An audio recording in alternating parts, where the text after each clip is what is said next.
a friend of a friend who'd done several single-handed transatlantics wanted to go across again, but he wanted now a second person on the boat. And when I asked why, it turned out the guy was now 74 and wasn't quite sure about his ability and his health anymore. And as tempting as it sounded to go sailing across the Atlantic, I guess a little bit of common sense took over, because I'd never sailed at sea. I'd never done any navigation. And I said no to the opportunity, but it planted a little seed in my head. And years later, when I left the corporate world to go travel for a bit, one of my goals was to go and do that transatlantic.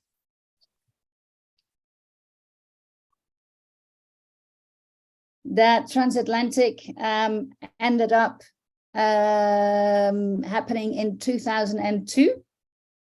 So a little over 20 years ago. And I discovered yachting once I arrived in the BVIs in the British Virgin Islands. Because despite there being quite a few really good Dutch yachts, I never knew about the yachting industry. The yachting industry in Holland is a big thing for the yachts and not so much for crew. And at school, at sailing, nobody really talked about it. And so it wasn't until I got to the BVIs that started to happen. And yeah, within a couple of days, I met some people. I went racing locally in some of the races. And before I know it, I got myself a job as on a 90-foot motorboat as a little bit of everything. And because I didn't know anything about this, makes me really happy to share a little bit of my experience with you all, because it is an amazing career and you do get to see a lot of amazing places. And so where during my business travels, I never had time to actually go and see anything. Luckily, I've been lucky enough that on my yachting career, I have seen some amazing places and been able to explore those as well. My yachting journey, as I said, started on a 90-foot motorboat. That's the one, Björk in the BVIs. I started as the chef, deck, purser, magician, bit of everything. I met the captain as you do in those days in the bar during the World Cup rugby final, and he offered me a job the next day, and there I was, not knowing anything really about motorboats. All I had sailed was those little sailboats, but it was a steep learning curve.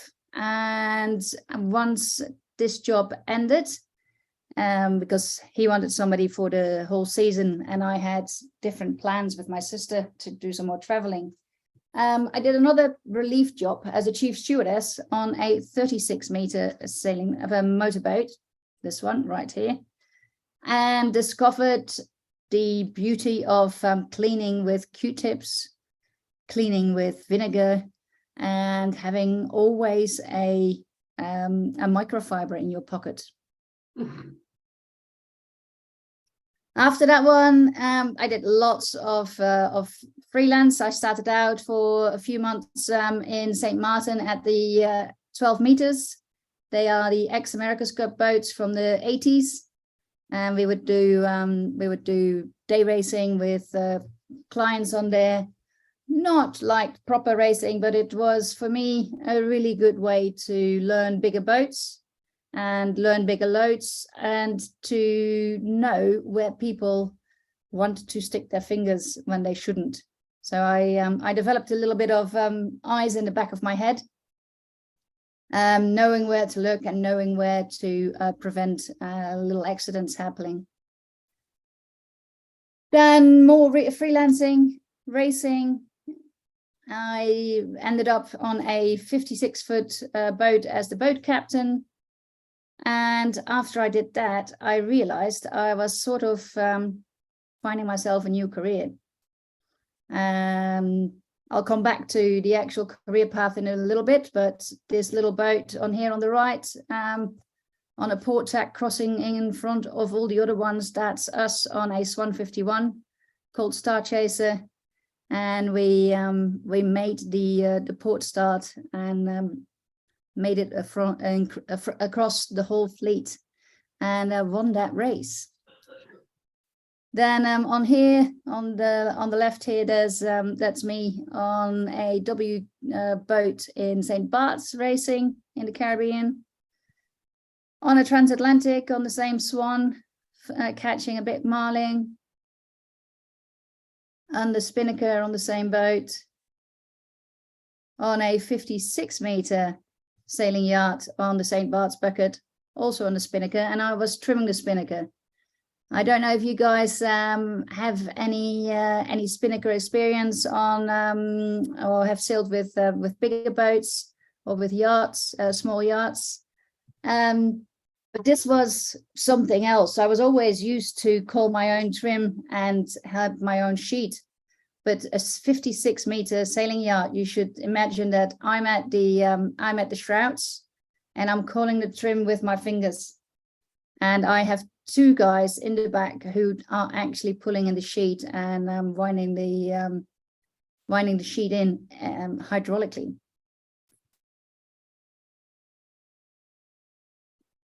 Then it went on to a 70-foot boat which I captained for 4 years. Started out as the mate and then moved on to captain. That was a boat where we did a little bit of everything because there was only 2 people on board. So stewardess, cooking, engineer, captain, deck, you name it, we did it. Then I moved over also to a 56-meter sailing yacht again, a sister ship of the racing one. Done up to 60 meters on sailing yachts. This was a 45-meter here again on the spinnaker. And then last year I made the move to the what we call the dark side to go work on a motorboat as a chief officer.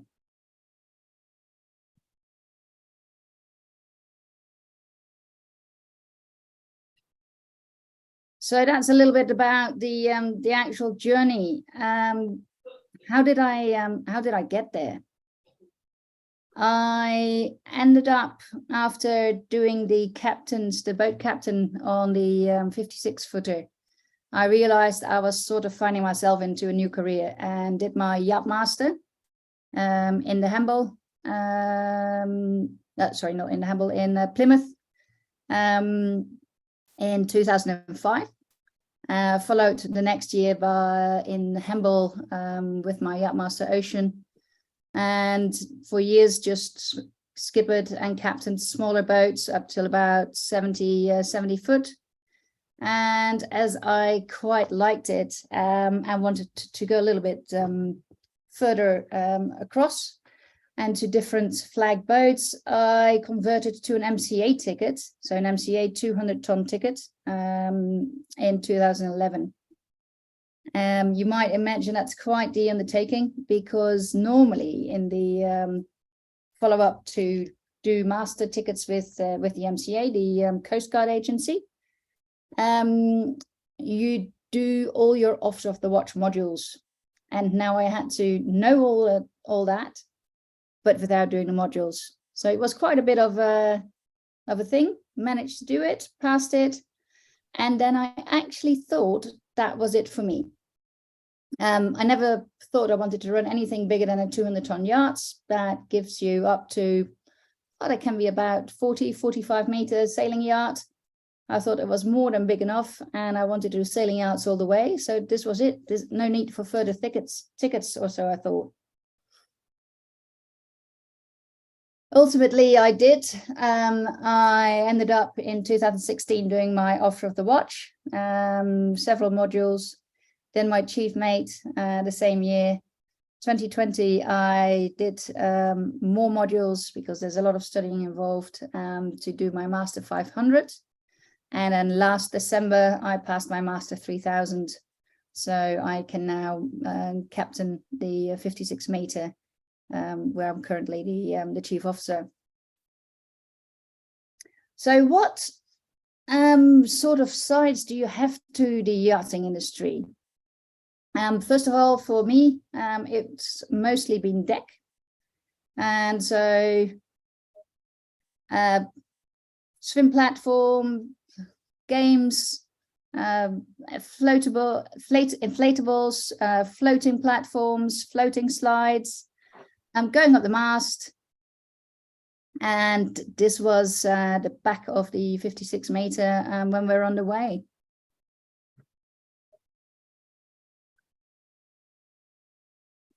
So there's also the engineering side for those of you guys who like pottering around on boats and pottering around with mechanics.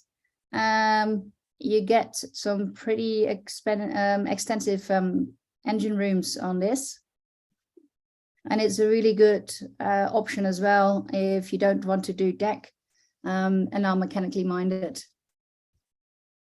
I did a small mechanical ticket as well, the AEC. These days it's split into two, AEC1 and AEC2. I'm sure that the guys from UKSA and Flying Fish will tell you a little bit more about those. But you can go on from there as well to an equivalent of master and get yourself a really nice career there. Then there's a little bit of deck and interior when you're on the outside, getting everything ready together with the stewardesses and making sure that the guests outside are also looked after.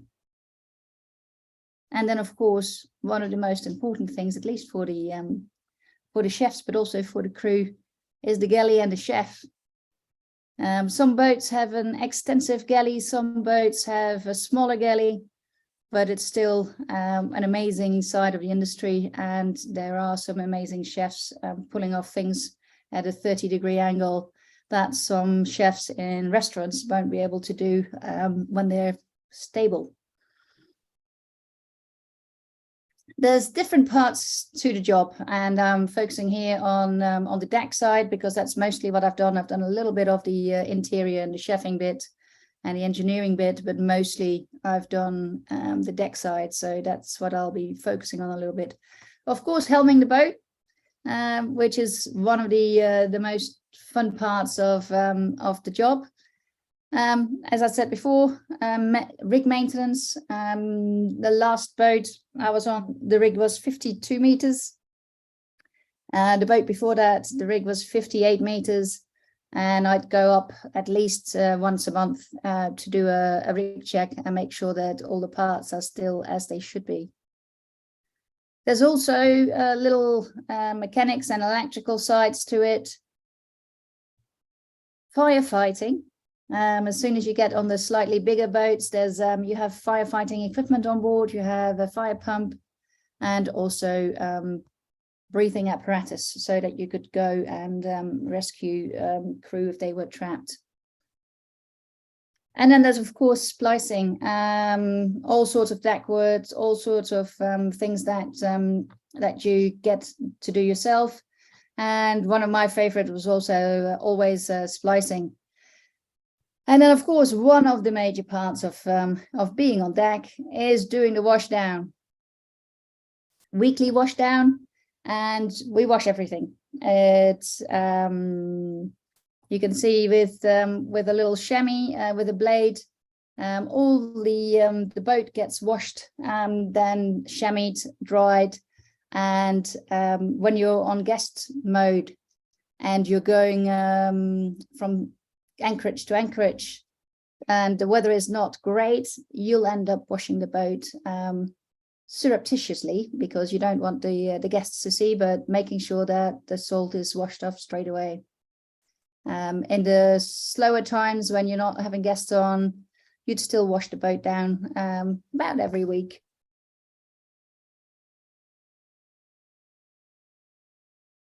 Then always a fun part as well is the chase boats. It goes, depending on the size of the yacht, they can be as small as a 3-meter inflatable Zodiac to a 20-meter limo or a 20-meter really fast chase boat. The last boat, the current boat I'm on, has a tender that is about 50 foot, which is towed because it's actually too big to put it on the mothership, so we can't have her on deck. And it's a lot of fun with the 3 big engines on the back, as you can imagine.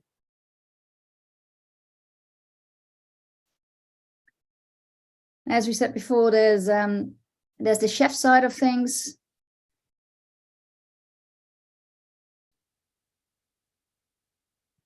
And of course, everything always needs to look very nice. So this is in guest mode.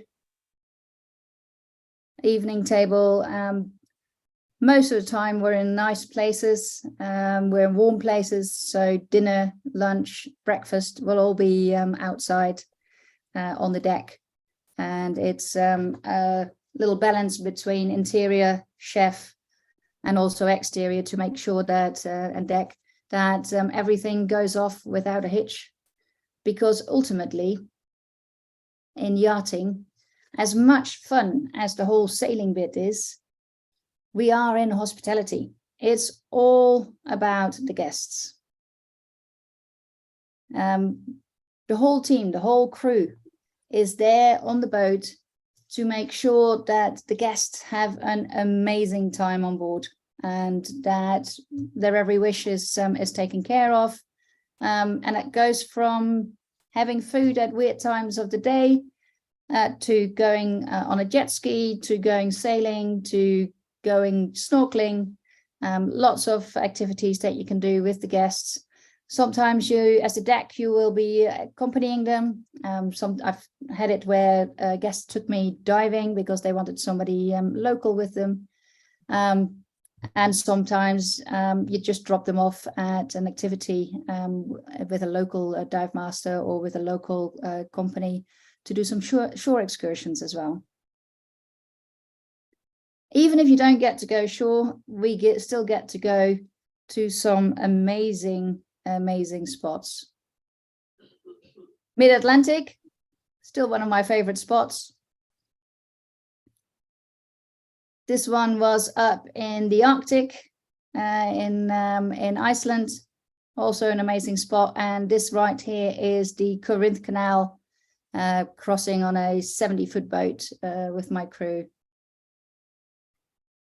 And then, of course, Caribbean, turquoise waters, sailboats, white sands, palm trees, and amazing blue skies. This is a photo taken in St. Vincent and the Grenadines, one of the Grenadines Islands. Up there with my top 5 spots in sailing, together with this one, which is the Arctic. This is Greenland, where those 2 boats, I was on the white-masted one, and there was a little local boat there, and that was the only boats that we encountered, just us and them. And the rest was the local Inuit with their canoes and their small boats. Amazing icebergs.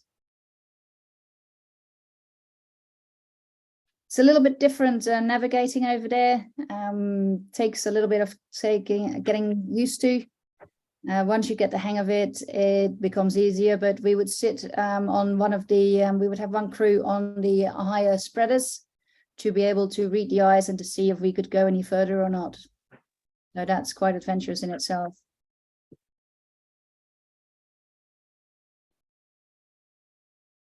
More spots. This is Mustique, again in the Caribbean. BVIs. And then this is in Europe. This is in Croatia. This is on the dock in Venice. Quite an amazing spot as well to go with the boat. And this is again in Croatia, in one of the nature parks, where we would tie up with the stern to the rocks, and would just be you and the turquoise waters. One of the really great things of working on boats is you always work with a team. And I've worked with some pretty amazing crews, and you make lifelong friendships. Sometimes it's really hard to work with people on board, because you've got to imagine you can be up to, well, I've worked with just myself, 2 people, 4 people, 5 people, up to 16 people on the size of a small studio apartment. And so you share your cabin with somebody in general, you share your shower with somebody, you don't really have any privacy, and that sometimes makes it hard to work together, because it gets a little bit irritating when they do stuff and leave things on your bunk, or so one of the things to keep in mind is that when you work on a boat, it's important to be flexible, accepting, and if there's something that goes on or something that irritates you, don't let it. TV program Below Deck, which I've watched quite a few episodes of, and that's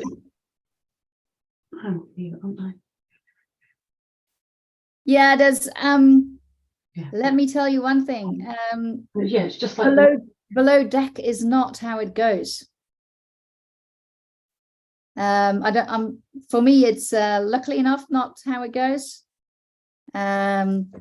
It's brought a lot of attention to the industry, that's for sure, but it's also not quite as crazy. Some boats are crazy, some boats there's lots of drama, but no, we don't have a refit period, and 3 days later, when everything is still 3 days before the guests come, is still in tatters. No, that's not how it happens. We do have really short turnarounds. We can have same day turnarounds with guests leaving and guests coming, but quite as crazy as they make it look on Below Decks, nope. I've got to disappoint you. So yeah, some great crews I've worked with, not just on the boat, but also off the boat. If you have a day off, you tend to be in a nice place. So you get to go to some fab beaches, you can go kiteboarding, discover local restaurants, local places, local towns. And it's one of the really nice parts of doing this job.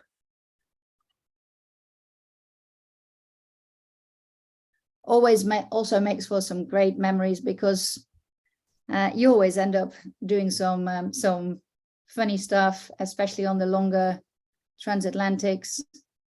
There's always a party somewhere midway, dancing on the aft deck. Fishing, we've caught some amazing fish over the times, and believe me, the big fish and the fresh fish that you get when you cross the Atlantic is absolutely amazing. The first time you eat a fish that you've caught yourself going there, it's absolutely fantastic.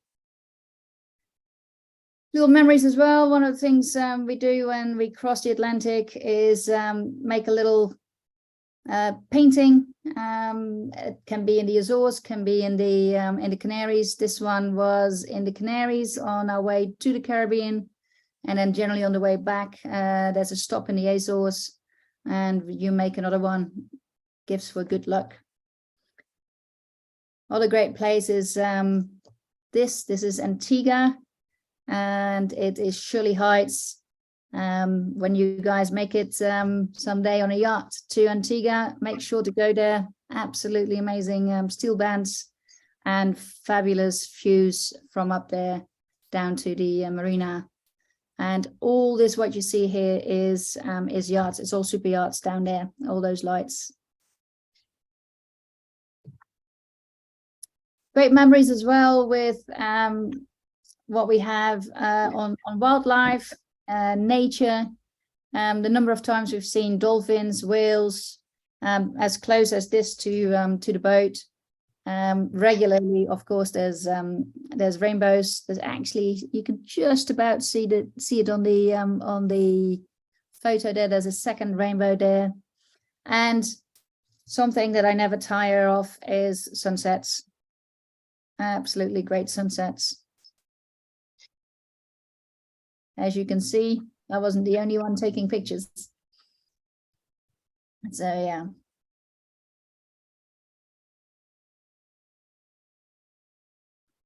And sometimes you're lucky enough to get a full rainbow. Pretty amazing. One of the things, as I said before, I thought I was never going to want to do a yacht that was bigger than 200 tons, and so for quite a few years I didn't continue with my studies, and just stopped at my master 200, so I could do a 200-ton boat.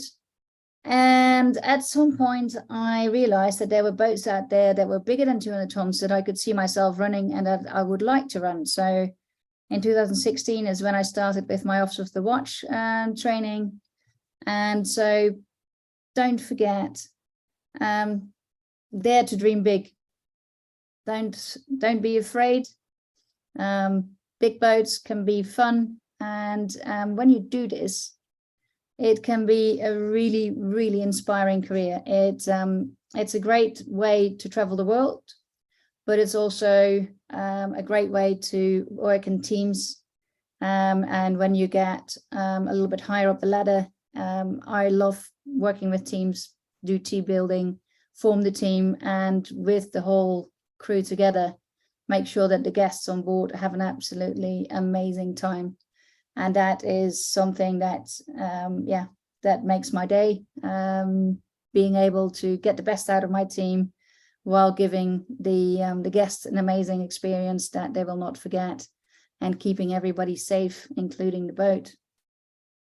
It's hard work, especially when you're on charter, 16-hour days, 14-hour days. It's not unusual, but it is amazing. It's a fabulous way to travel the world and have some fun. And you know, when you love your job, it's not really a job, is it? It's just fun. So guys, who has some questions for me? Do you want to unshare there, Marlies? Yeah. There we go. So if anyone wants to ask some questions, do put your hands up. I've got one quick one to start with, though, Marlies, which is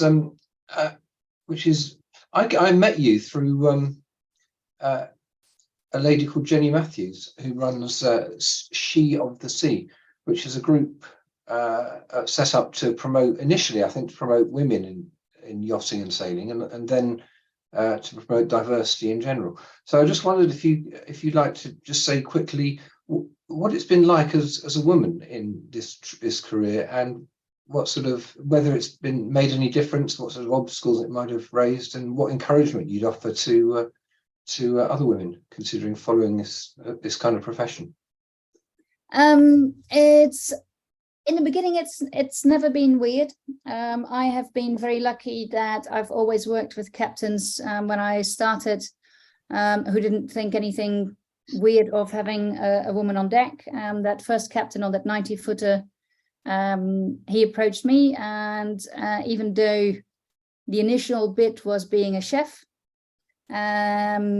he made it very clear that if I wanted to move on deck, we were just a small crew of 4. I did a lot on deck, and I actually ended up being the chef and the mate on that boat. I think it's important to have an idea of what you want to do, and not let recruiters sometimes push you into a certain direction, especially as a girl. And also as a guy, if as a guy you want to go into the interior side, I've got some really good friends who are stewards and pursers on bigger boats. Go for it. It's find your niche, find what you like, and don't let yourself be held back by what other people might think. That is that's the biggest thing. Just go for it, believe in yourself, and persevere, and you will get there. And yes, you will have a few obstacles on the way. I've had boats where they said like, oh, can't possibly hire you, you're a girl, and we couldn't possibly have a girl on deck.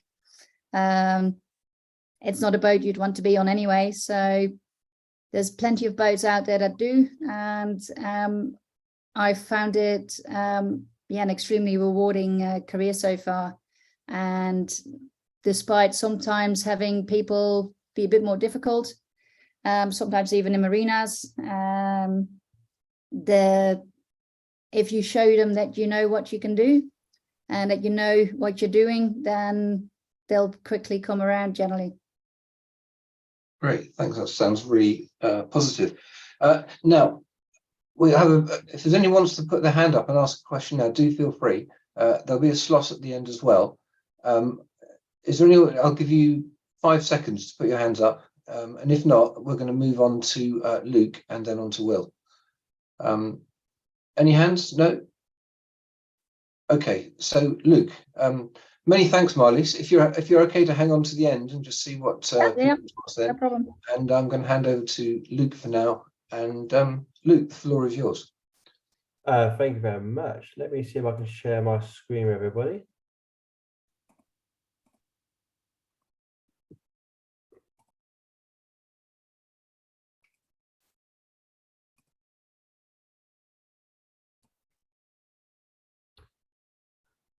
Can you let me know if you can see the PowerPoint on the screen? Yeah, I can see. Looks good. Thank you very much.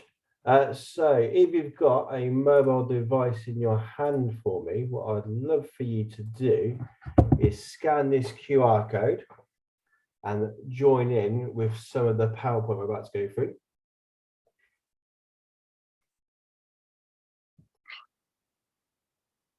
If the QR code doesn't work, you can also go to classpoint.app and enter the code, which is just here on the screen as well.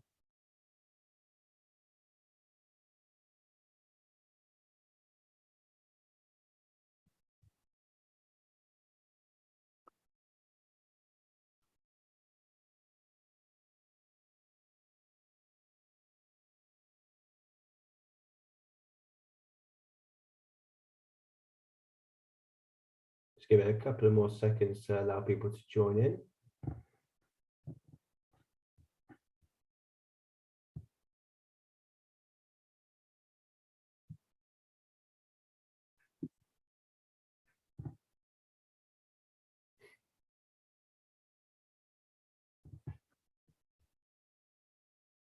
As I said, the QR code is not working. You can visit classpoint.app on your web browser and enter the code 35620 if the QR code isn't working. Let's give it about 20 more seconds.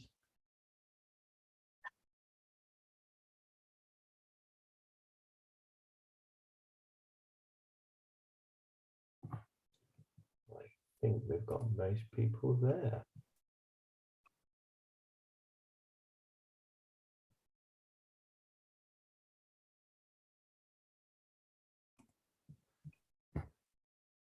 So lovely to speak to you all tonight. My name is Luke and I am the operations manager of 𝗨𝗏𝗃, which is a super yacht training school based on the Isle of Wight. Just a little quick thing about myself. I've been teaching in the industry for about 18 years and basically started where most of you are right now as a teenager, sailing at the weekends for a bit of fun, trying to work out what to do with my life, and then started as a dinghy instructor working on lakes, moved to the south coast, and before I knew it, I was traveling the world teaching dinghy sailing, power boating, teaching career students how to do careers on dinghies, super yachts, all sorts, and that's how I've got to where I am today. What I'd like to do is just to keep it a bit more interactive. I want to know, after the chat we've just had, who's excited about a career super yacht? So a quick yes or no answer if you wouldn't mind too.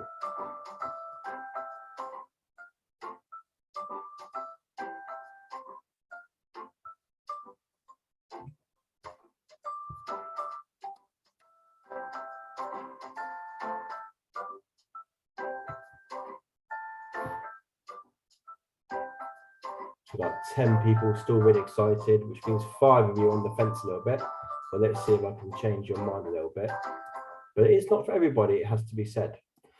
So what I'm here to do tonight for the next 20 minutes is just kind of talk to you about how to get into the world of super yachts, because it can be quite a daunting experience when you start to look at it. So as I say, we're Flying Fish, we're based on the Isle of Wight, and we are a provider which has refocused over the years. We've done many things, but over the last 5 years, we've really focused our business to help people get into the super yacht industry and look at the start of their journey. And we're not all about just getting people the qualifications, it's all about the skills they need to strive and survive in the super yacht world. So the 2 main roles, as we kind of mentioned earlier, that you're going to kind of come across when you're looking at super yachts, especially at the beginning stages, is what we call deck or stew. They could be called a number of different things. We might call them crew, some people might call them interior, but basically you either find yourself on the deck doing all the rope work, helping the moorings, and as you can probably tell by the picture I've put on the screen there, a lot of the cleaning, keeping the outside of the boat looking pristine, getting all the toys ready for the guests and that sort of stuff. Or you could find yourself maybe looking to more the interior crew, the stew crew, where you're more on the inside of the super yacht, making the super yacht look pristine, serving the guests, cocktail making. I want to know just right now what you're more interested in. So hopefully you've got a little question that's just popped up on your phone there. So if you're more interested in the deck, could you click A for me? And if you're more interested in the stew, could you click B for me? And if you're not too sure yet, just don't answer.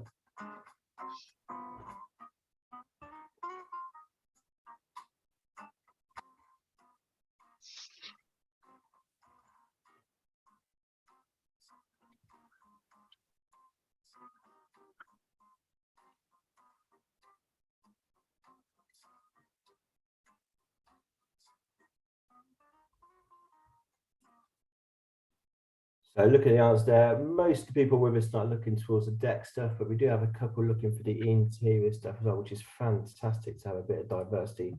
So I'll make sure I talk about both sides just as much.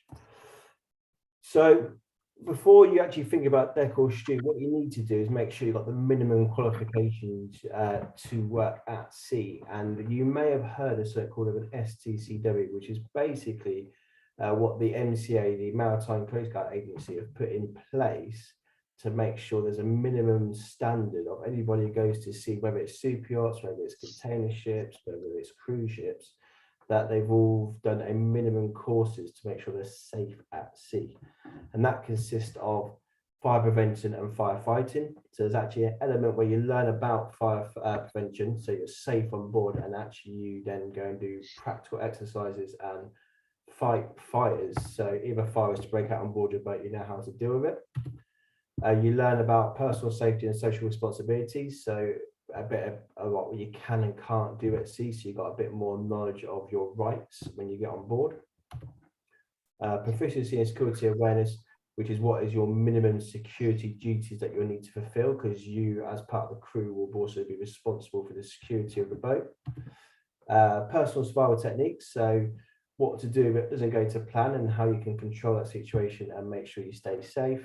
And a elementary first aid course, because as a member of the crew, any guest on board will turn to you if they need some first aid treatment.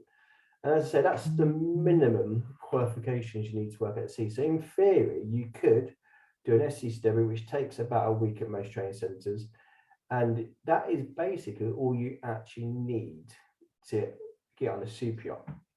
And for some people, that's all they do. And with their strong CV, with their strong background, whether it's strong background in hospitality, they're going to look at a stew, or they might have some really good maritime experience to be a deckhand, that might be enough for them to get a job. However, what we've done at Flying Fish is we're trying to put packages together to anybody who's looking to get into the super yacht world, whether they've got a strong CV or not, to kind of help them and prepare them depending on which way they want to go. So we'll talk about a deck package first. So with our deck package, that includes the STCW, which we've talked about there. It's a 2-week course we can offer, but we also do 𝗪𝗶𝗴 𝗕𝗲𝗄, because actually on board a super yacht, and going back to what we're saying about the tenders, one of the jobs you may need to do is drive the tender or be a crew member on the tender to keep the guests safe. So we do the 𝗪𝗶𝗴 𝗕𝗲𝗄, which you may do at your training club as well. We also do the diesel engine maintenance course, so you get a basic understanding of how engines work. So if it starts to make funny noises, you know not to carry on. We also do a rope work course, which is a one-day course. So we teach you all the knots, we teach how to splice, we teach you how to make soft shackles, how to throw lines correctly. So when you're on the deck, you can keep all the lines neat and tidy, and you are more, from the word go, more useful on the deck. We also do a day on what we call our mini super yacht jazz, where we take you out on a day and we get used to working as a team on board a bigger boat, getting used to all the lines, looking a bit more at the navigation and the maritime sector of the super yacht world. And probably the most important day of our course is what we call the Teak and Clean day, because as we kind of mentioned, as a deckhand on board the boat, it's all very glamorous on the pictures and all very glamorous. You get to travel the world and see amazing places, but you do spend a lot of your time cleaning the outside of the boat, and there's a lot of different products, techniques which you need to know to make that happen. And we also do the VHF and something called PDSD, which is an additional ST certificate qualification, which makes you more employable because you can fulfill more securities on board the boat. So that's the package we put together, which you can do in 2 weeks. And that kickstarts your career and helps you become more employable when you're looking to start your career in super yachts in a couple of years' time. I've got a little video to show you what the course is like, made by one of our recent students who finished the course with us last year.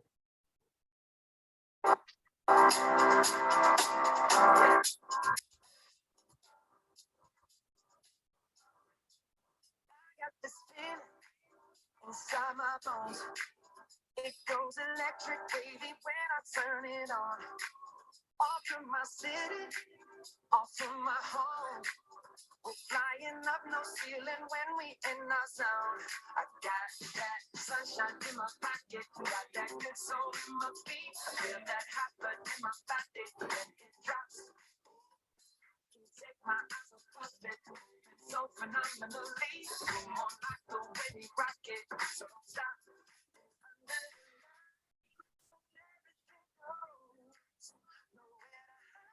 I'm getting you close. When we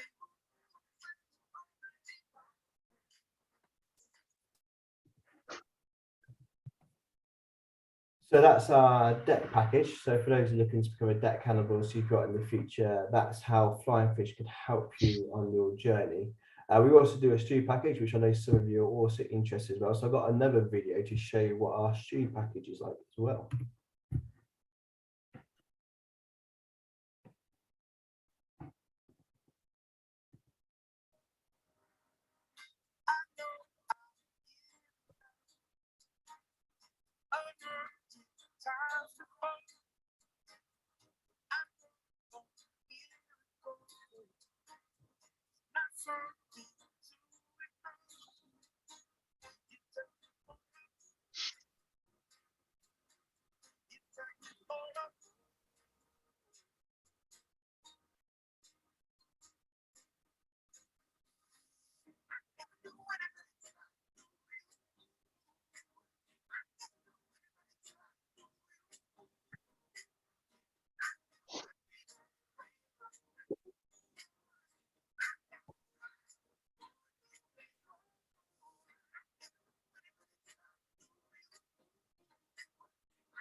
So that was a short video of our STU package as well. And our STU package is a bit like our deck package, is a 2-week course, and we do ST study in that as well, because obviously you need that to work at sea.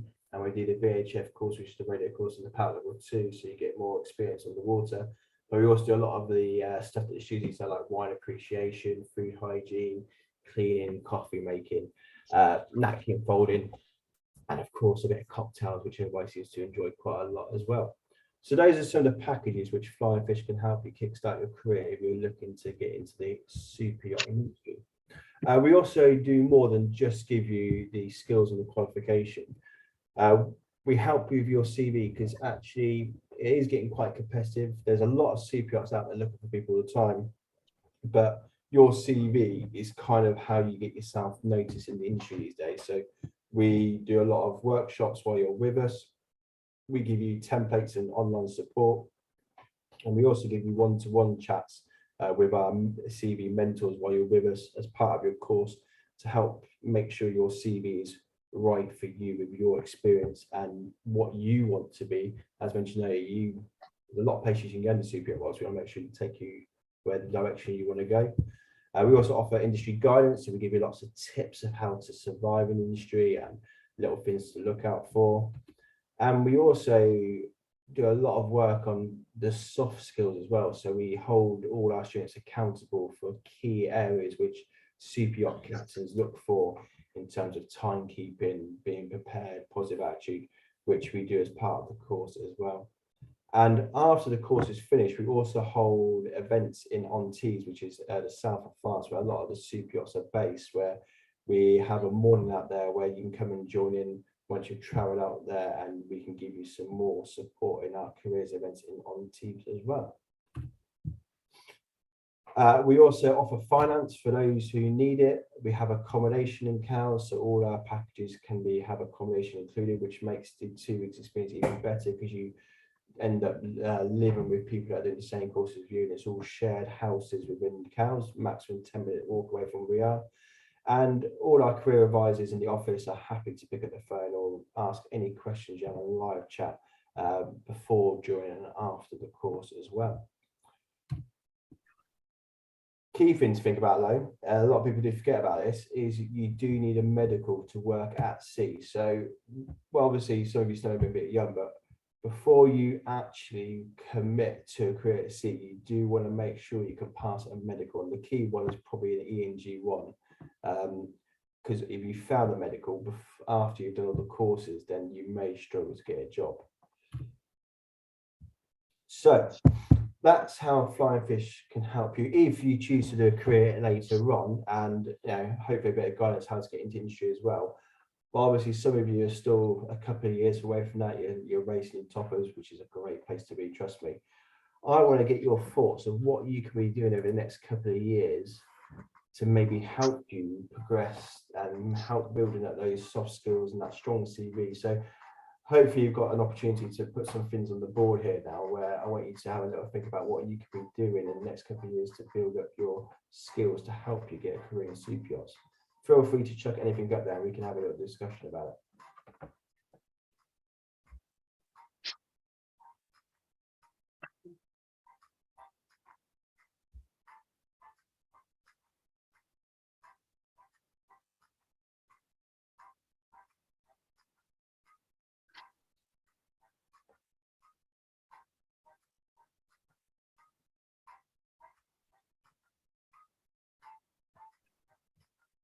Some really good responses there. I'm just going to leave it open for about another 20 seconds.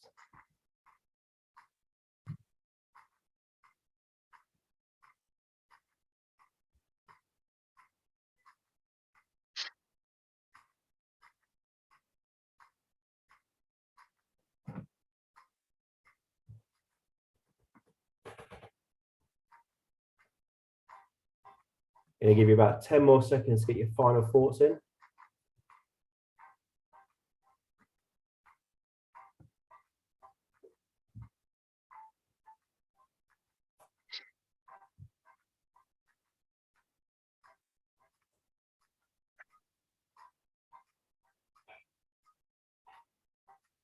I'm going to close the submission. now. Team, that's some really good responses there.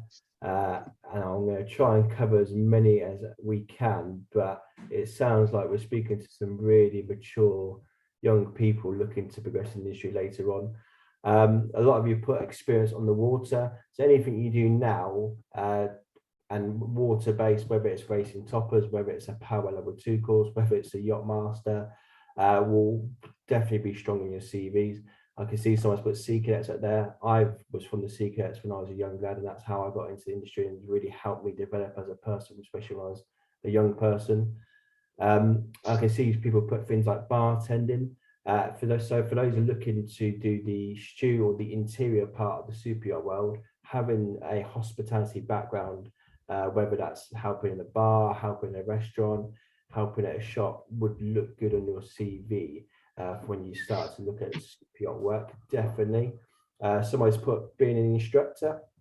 So if you want to, when you turn 16, to become a dinghy instructor or windsurf instructor, actually gives you so many soft skills that can be transferred into the super yacht world, whether that's leadership, whether that's safety awareness, whether that's being a role model, a good work ethic. Being a good instructor will give you so many skills to help you with any industry, let alone the super yacht industry.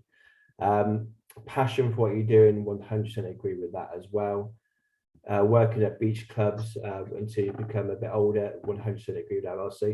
It all looks like you've got good ideas of what you can do over the next couple of years to help build your experience to the super yacht world. So I don't think I need to tell you much more there, team. Well done.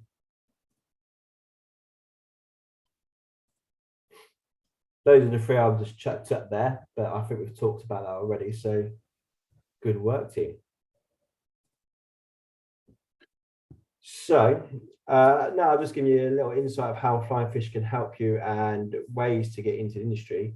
A quick poll: who is still interested becoming a deckhand or a stew one day in the future?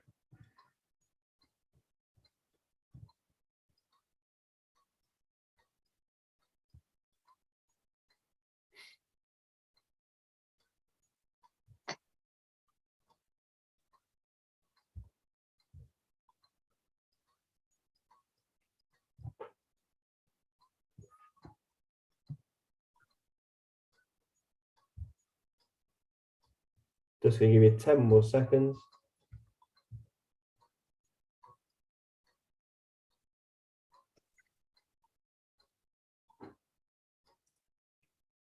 Beautiful work.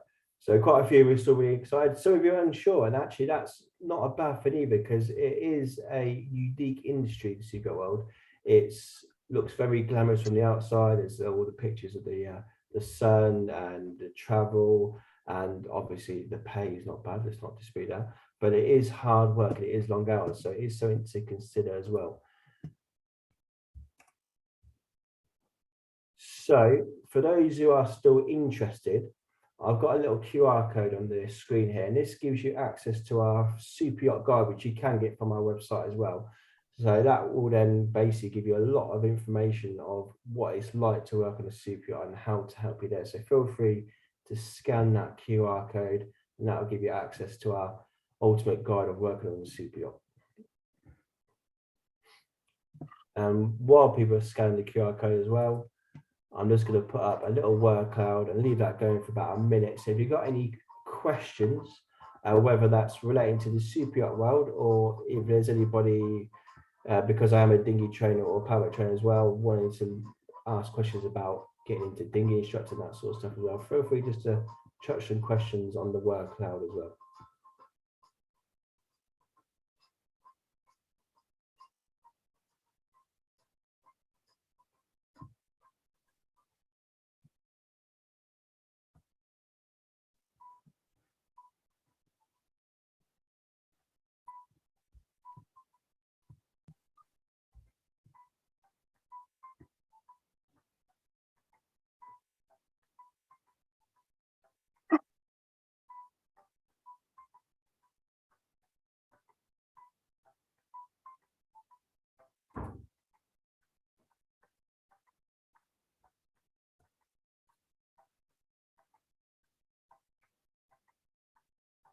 So we've got some questions coming through. So how often do we run the courses? We aim to run a student course or deck course every other week. So 2-week packages, so they basically roll on over to the next week. But feel free to visit our website, and all our course dates are on there, and our availability is on there as well. In terms of experience, I'm not too sure the question there, but if it's experience what you need to do our course, then the answer is you don't actually need any experience to do our course. From what age? That is a good question. We start our training from the age of 18. One, because how our accommodation works, because it's a self-catering accommodation, and two, basically super yachts don't generally take people below 18 as well. So that's why we start our courses from the age of 18. In terms of the wages, it does vary, but if you have a look at our ultimate guide to the super yachts there, which I've given you a QR code for, there'll be a bit of an insight of how much you get paid on a super yacht, but it will vary from boat to boat as well. And in terms of how much our course, if I'm going to be totally honest, I can't remember because I'm not part of the sales team, but do visit our website, and our course prices are all on our website. Any more questions, team? Yes, we can tailor the courses. So if you've already got some elements, so a lot of you may have already got 𝗵𝗏𝗊 level 2 by the time you come to do a course with us, we can either take that course away, which will save a bit of a cost to the course, or you can just do our interior course, or just do the STCW. We can tailor the course around your individual needs. Luke, if you're drawing to a close there, then as time's getting on a little, I might just move on. Is there anything else you want to? Okay, that was really good. That was really interesting. Many thanks. If you can de-share. That's great. Thanks a lot, Luke. That was really interesting. There's lots of stuff there I'd never heard of, and I've been involved in sailing for years, so really, really useful. Without further ado, maybe we could introduce Will Sasserly. And Will, I won't actually say anything to introduce because I haven't spoken to you at great length before. So maybe you could introduce yourself and just tell us a little about UKSA. But before you do that, I will say that one of our own youngsters has just been through some of your courses, a girl called 𝗵𝗲𝗀𝗀𝗀𝗀, and she's gone from UKSA to sailing around the world on, I think, one of the round the world yacht races. And she's come back and told us all what she's done and given amazing reports of it. So, you come with highly recommended. So the floor is yours. That is always very good to hear, and that's pretty much why all of us in the industry, shore-based, and I'm sure it's the same with Luke as well. We love to see students come get their qualifications and head out into the industry and come back to us. So yeah, thank you very much for being here, and I appreciate that it's getting near bedtime for everyone, so I won't go on for too long. But short introduction for myself. So my name's Will, and I'm head of careers down here at UKSA. I've been chief of the water sports team down here as well. I've worked in the super yachting industry for about 4 to 5 years. So I've worked on some slightly larger boats. So I worked on a 96-meter motor yacht. I've worked on a 56-meter motor yacht and various sailing yachts as well. But for me, I got into it because I loved the idea of traveling, earning a bit of money, but I'm really passionate about water sports. So windsurfing, dinghy sailing has always been quite passionate for me. So I came back to the Isle of Wight after I'd travelled the world on super yachts and actually trained as a teacher. So I taught at UKSA teaching BTEC courses. And now I sort of run all of our super yacht training as well. So a bit of a short introduction from myself. Hopefully you can now see my screen. And yes, I'm here to talk to you about our career training. So yeah, I'm just going to briefly run through all of the courses that we offer at UKSA. But before I do, I would just say that the best thing you can do for any of these courses is to come down to the Isle of Wight. We do open days it's about every 6 weeks, completely free. Come down with your family, have a look around. All the instructors and everyone will be there. You can sort of go on boats, go in our simulators and have a look around basically and ask as many questions as you like. So I'm just going to fly through some of these for you. So for us, it's all about pathways. So we appreciate that, you know, as a young person, it can be quite daunting, know what you want to do when you're a bit older. But what's fantastic about the maritime industry is that there's a real clear pathway for you. So you can start your training really young and build upon it go into the industry at different levels, have different experience, transfer skills across, which is something that I've done a lot of.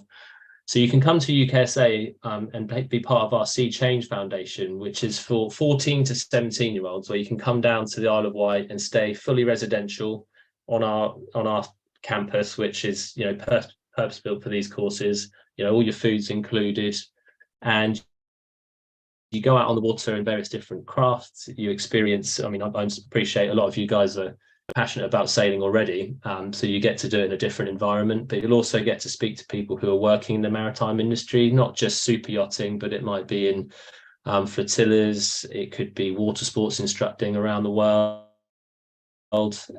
it could be people working out on wind farms. It really is, you know, something for everybody. You get to meet new people, build up your knowledge, understand what the industry is all about and what you can be doing now. So it's a really, fantastic opportunity. We run those all through the summer. Lots of information on our website. So it's a fantastic chance just to sort of dip your toe into what it is that UKSA does and see if it's a place you'd like to come and do your training, your learning in the future. So something you can do straight away. Moving on from that, we've got courses for people who are 16 years old. So an alternative to going to college. You can come and do your sort of college experience with us at UKSA. We have residential facilities with us. We actually have 236 beds, I believe now, which is all on our campus. And I'll talk a little bit later about some of the other things that we've got down here. But there's two pathways for that. So we have a full level 3 diploma in outdoor adventurous activities. And we have a maritime foundation, which is at a introductory certificate, which leads into a level 3. So it's similar to a sort of a BTEC, where it's as similar as about 2 A levels. But alongside these programs, you actually get water sports instructor qualifications as well, which is a really good ticket to have, especially if your eyes on working in the super yachting industry later. As has been said in previous presentations, the back of a super yacht is basically a water sports centre. So you've got it full of all the different toys you can imagine. It's what helped me get into the industry when I was starting my instructor tickets, and ended up teaching the guests all sorts of water sports off the back of the super yachts. So all of these courses here are all funded by the government, apart from the residential element of it. But again, really good sort of pathway into the maritime industry. So you can start working towards some of these tickets nice and early, which is great.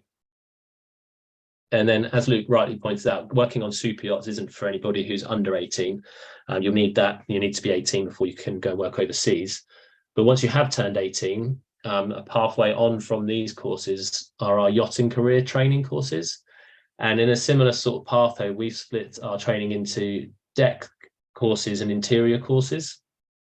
So our sort of flagship courses are super yacht cadetship. So this is for people who are 100% sure that they want a career to climb up to be officer of the watch on super yachts. So our pathway takes you right from complete novice, never really sailed a lot before, and over a 4-year program, you complete all of your modules that will take you up to officer of the watch, up to vessels 3,000 gross tons, which is obviously a significant size vessel. It's split into different phases. In the first phase, you come to UKSA, work towards your yacht master offshore, and you study from September till February. So we've actually just graduated our cadets last week. So we had 35 cadets finish that program, and now they're all looking to enter the super yachting industry. In fact, the majority of them have found work in the super yachting industry with the help of our team. They go into the industry, they get some sea miles and log more time, work through their training record book, with working alongside their chief officers and captains. Once they've got more qualification, time at sea, they can come back and do the next level of qualifications, which is things like your efficient deckhand course. You start doing engineering pathways, nav and radar, and it's a real structured program to take you through all of the modules that you need to become an officer. You can also work towards doing a foundation degree along that with that as well. So we've partnered with Falmouth Marine School, and you can do a foundation degree.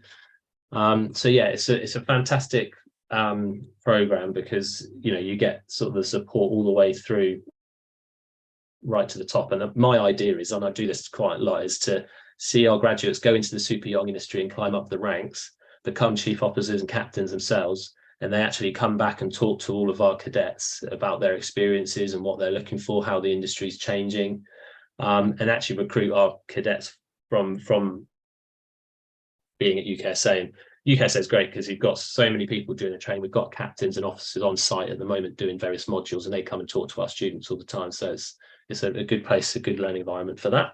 So if you're really dedicated and you know that's what you want to do, then that's a great program for you. Appreciate some people just want to try super yachting, and we've talked about below deck, and I'll completely echo what Marlies said about that not quite being accurate. It certainly helps draw attention to the industry.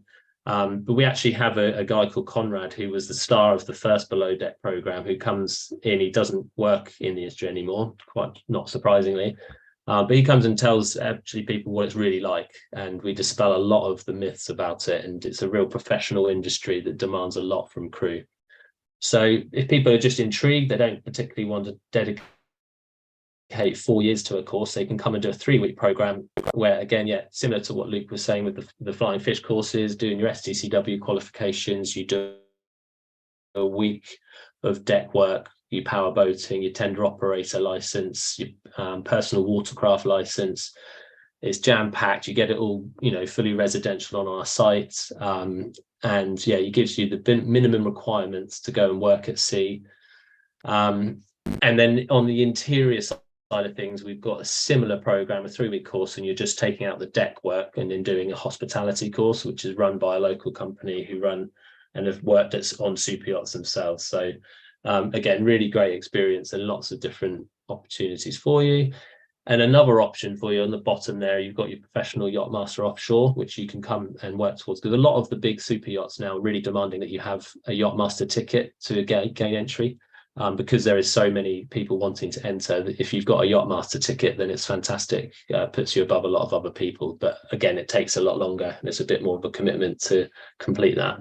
So yeah, these are all of the programs that we offer at UKSA. And again, I would say to come down and attend an open day where we can really dig into all of the different aspects of it and what life is like at UKSA. There's a few other slides. I'm not going to show all of the slides today because I do appreciate there's time.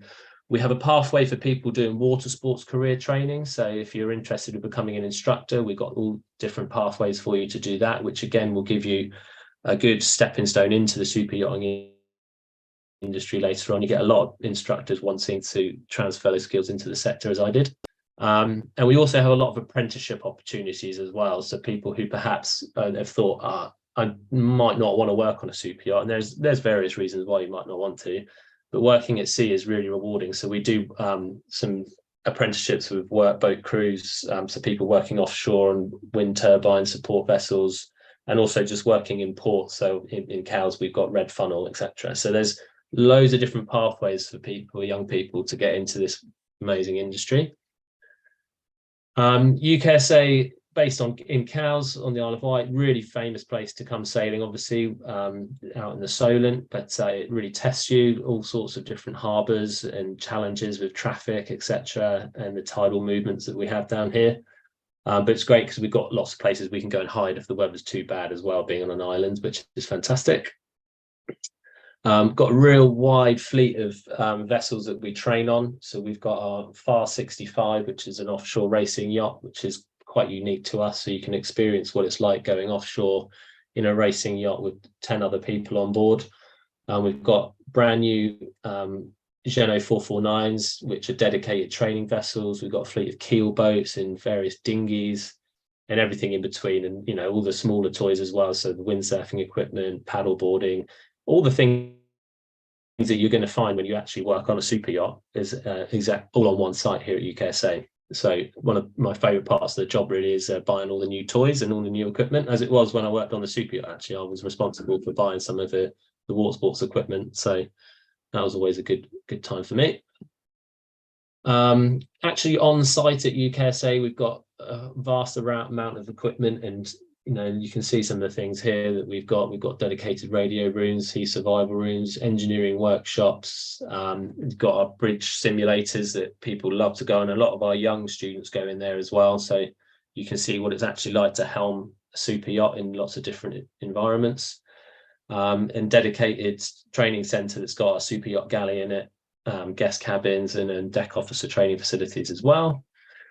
And then just for, in general, a lot of people might be spending a lot of time down on our site while they're doing their training. So on site, we've got, got a nice bar, a social area, a gym to keep fit and healthy, sports hall, heated swimming pool, look after everybody because we all need to eat and look after ourselves. So we've got all of those facilities. And then finally, I'll just finish with our sort of mentoring and welfare. A lot of these courses can be quite daunting, and obviously growing up and all the pressures that are on everybody, we appreciate that. And UKSA is the first place in the world where we actually run the mental health for seafarers course, which is now recognised, because what we're getting from the industry is that people, as well as being physically fit, you need to be mentally fit as well, because it is a very challenging environment, and there's lots of pressures like being away from home, and there's lots of tools that you can put in place to help you tackle these things. And we've got a dedicated team, a welfare team, to help you with that and do the training. But there's also lots of professional mentoring that goes on, helping you with CVs, getting into the industry, and obviously all of the safeguarding that we need as well. So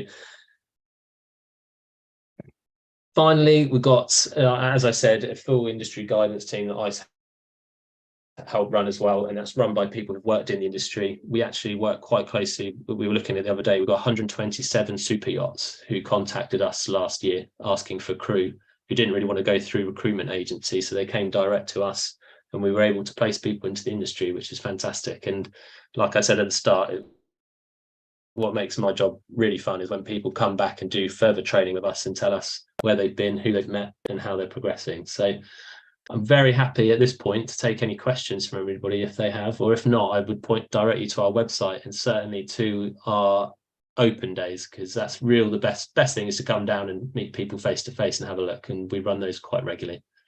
So thanks a lot for your time. Thanks, Will. If you can de-share. Yep. That was really interesting. Again, many thanks for that.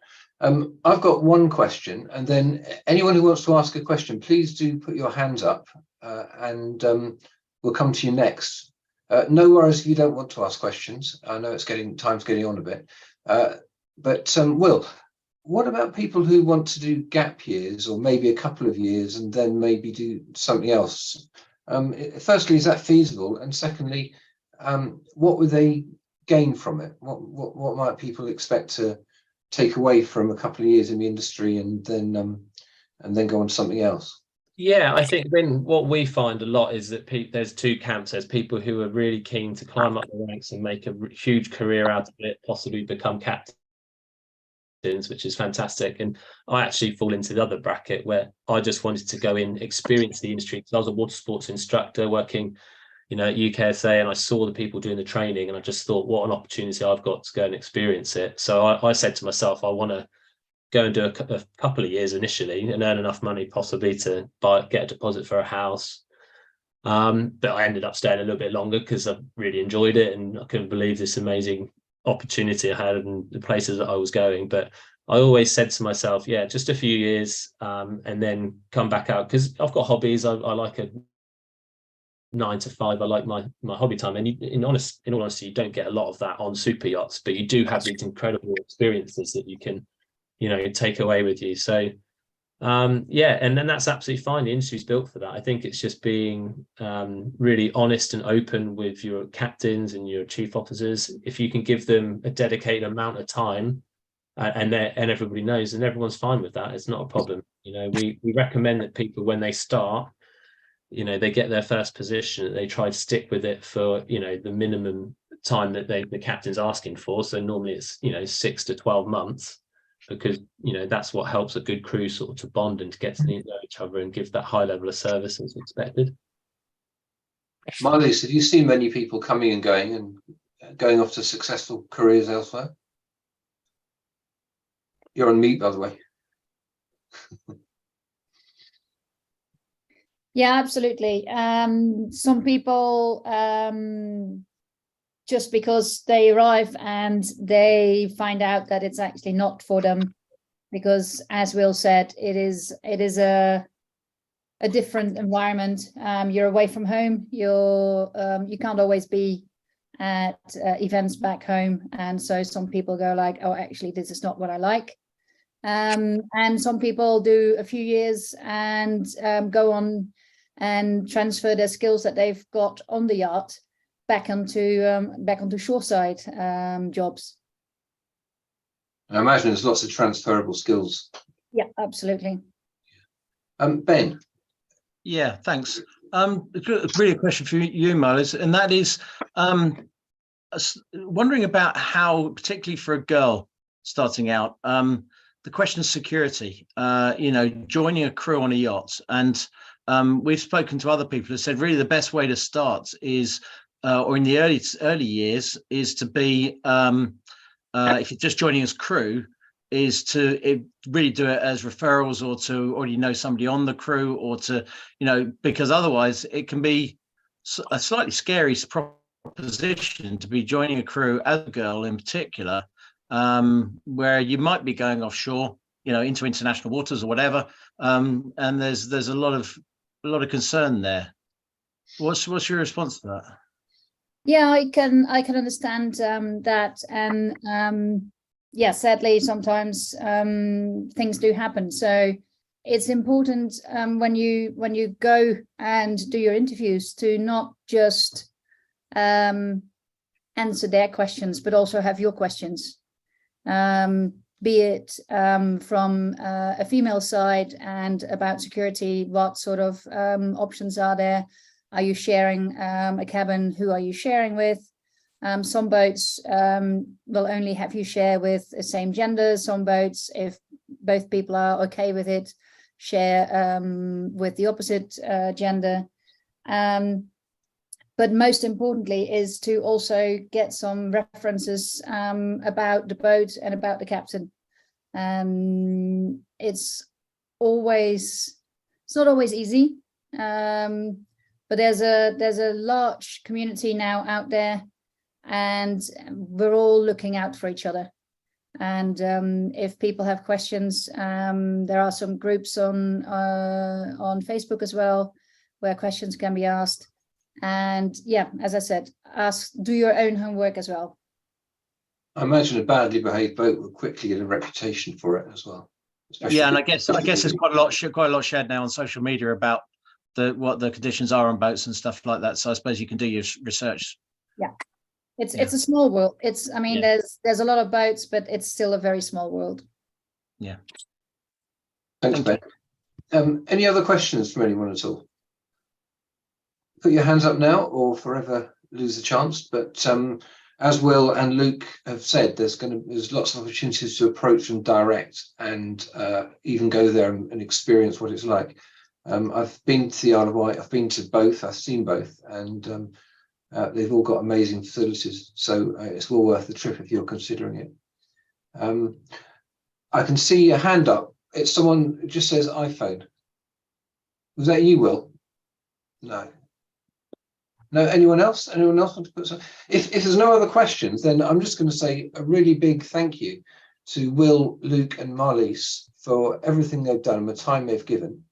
I think I've been in the past, I've been struggling to find pathways just through the 𝗟𝗂𝗏 system, through the rating squad system and so on for my own daughter. And so if you're considering a career, it's a whole much bigger field. And if you're not actually geographically in the right place to know the people and the places, then it's quite a struggle to find out. So I think we should just be really grateful to all three of you for taking the time out today and giving us your time and giving us so much knowledge. So many thanks again. The film from this will be linked to the Island Barn website and the Island Barn YouTube stream, so you can come back and look at this again whenever you want.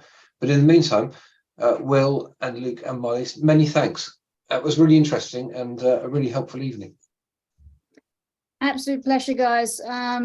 Also, if anybody has any questions later on and doesn't want to do it now or comes up with questions later, feel free to pass them on to Jonathan, and then Jonathan can come back to me and I can get back in contact with you guys. Not a problem. Any final words, Luke or Will?